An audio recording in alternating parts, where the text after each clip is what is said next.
Hello, this is Real Estate Business with Debo at Dejano. I'm a real estate entrepreneur, the MDCO of Realty Point Limited. They call us the Sack Your Landlord people. Now, over and again, during this episode, I usually share real estate tips, and today is no exception. We are in a difficult time currently, and you know, life is cyclical, so it would always come and go, come and go. So the kind of inflation we are experiencing right now, we've experienced it in time past, and guess what? It will still come again somewhere in the future. So today, I want to share with developers, real estate developers, property developers I mean, what strategies you can use at times like this, okay? What can you do at times like this? How can you ensure that you don't lose your shirt while running your business in such a very crazy inflationary period like this, when material prices are jumping almost on a daily basis? Yes, that's what I'll be sharing. So if you're a developer, you want to recommend this YouTube channel to them. Yes, please, if you've been watching, I would encourage you, if you've not subscribed, to do so right away. Click on the notification button, as in click on the subscription button and on the notification button, so that whenever we drop any video, you'll be one of the first to know. And here is another thing I want to talk to my viewers about. Please, if there is any topic under the real estate umbrella, you know that on this channel, we cover topics on real estate, sales, financial freedom, and entrepreneurship. Those are 4 key areas. So if you have any suggestion at all, things you want to know, you want me to find out about and come and discuss with you, why not? Feel very, very, very free to share it with us here, and you can be sure that I will take on that topic and discuss it as much as I can, okay? So I'll be right back to discuss the topic of the day right after this.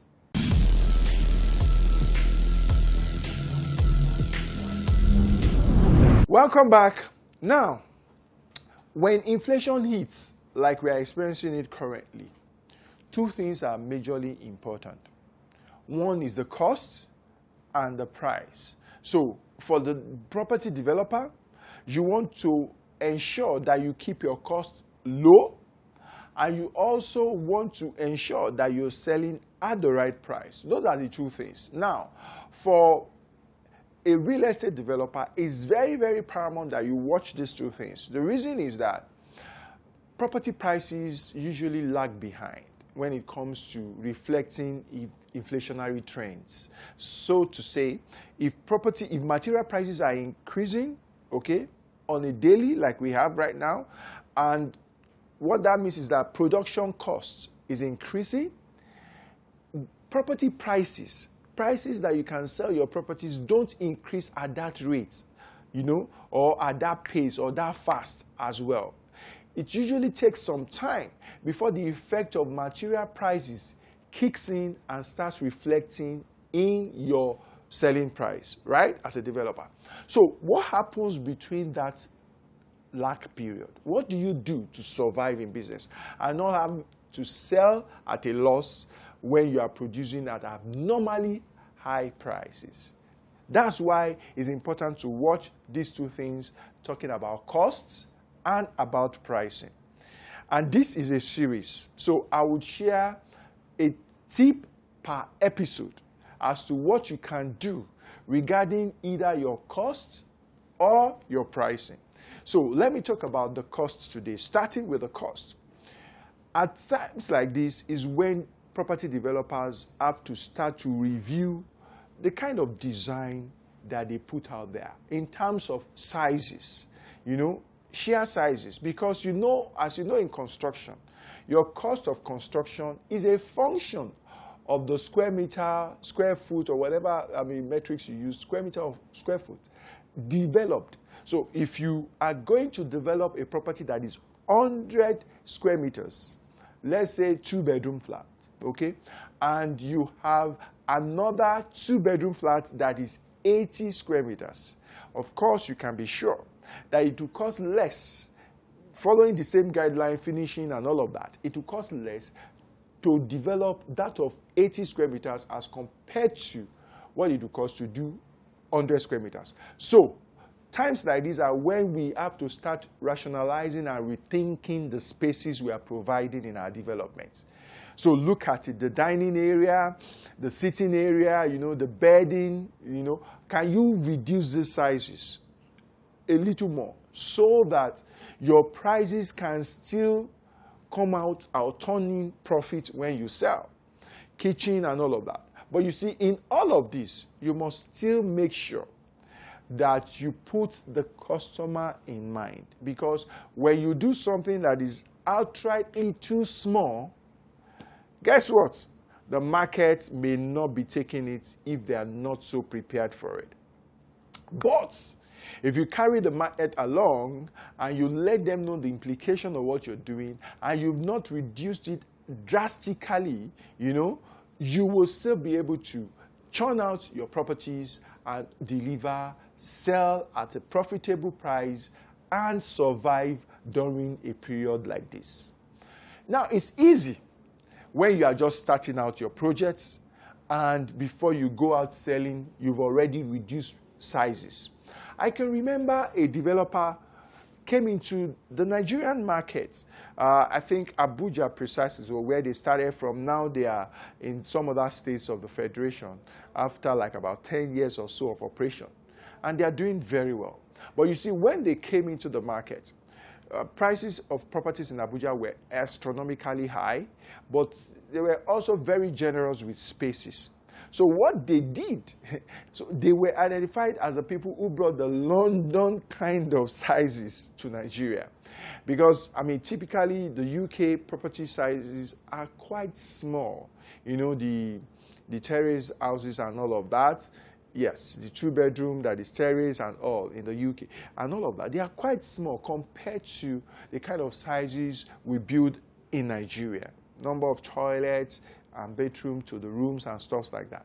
But this organization looked at the reality on ground and they realized that a lot of Nigerians could not afford the gigantic structures that were churned out by developers. And that's why market absorption was quite, was not at the peak, was not that high, So what they did was to reduce the sizes, such that when you even hear the kind of prices, so they reduced the sizes and they were delivering shell.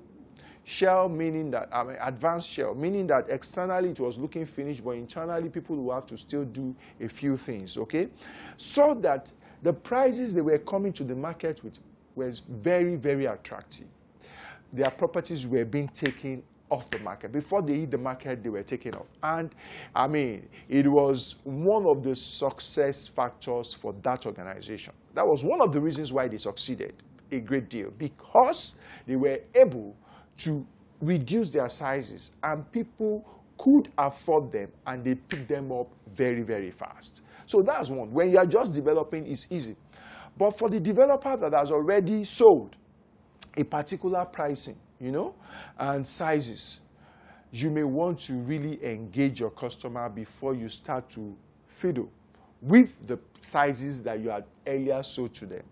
Yes, you may want to appeal to their conscience. Communication is very, very important when we find ourselves in situations like this, for you not to default or for the transaction not to end up being frustrated. You may want to call them to a round table one-on-one. I would suggest one-on-one than calling them as a group, meeting them one-on-one and explaining situations to them to say that because of the prices, the inflation that we did not envisage, for us to be able to deliver still at the price that we promised you, that we sold to you, that you are paying on, we would need to adjust sizes, okay, this way, that way, that way. Once you have their consent, I think, and I believe that if you really properly present it to them, they should be reasonable enough, because it will be glaring if there is inflation that there is inflation. Everybody would know that. And so they may be able to say, okay, no, don't worry. I don't want you to increase it. I don't want you to reduce my own size. But what price would you want me to pay now on it? Let's discuss that. Somebody would say that. Another person would say, go ahead and reduce it, provided you're not reducing it more than this and this and this and this and this that you've told me that we can now agree on, so that I don't have to pay more than what I've committed to paying. So that's one. You need to explore that, and you will see that it works. So at times like this, you want to churn out smaller sizes or review the existing size that you've provided, because that would help you, remember, reduce your delivery costs, which can help you ensure that the price you are still selling will still turn out some profit at least. It may not be the profit you earlier anticipated, as much as you earlier anticipated, but at least you still stay in profit to really stay in business. I believe that you've picked one or two things from there. It's a series, and there are more interesting tips to share as regards what you can do regarding the issue of cost and price during inflation as a property developer. Till I come your way with another episode, with another tip, I remain yours sincerely, Debo Adejano. Please do me a favor. If you've not subscribed to this channel, you want to do that right away. Click on the subscription button. Yes, click on that right now. And click on the notification bell so that whenever we drop any video at all, you'll be one of the first to know. It will be very glad to have you join our team of subscribers. We are gunning for the 2,000 mark right now. Let's have you amongst this figure. Thank you very much. I remain yours sincerely. Until I come your way in another episode, keep sacking your landlord.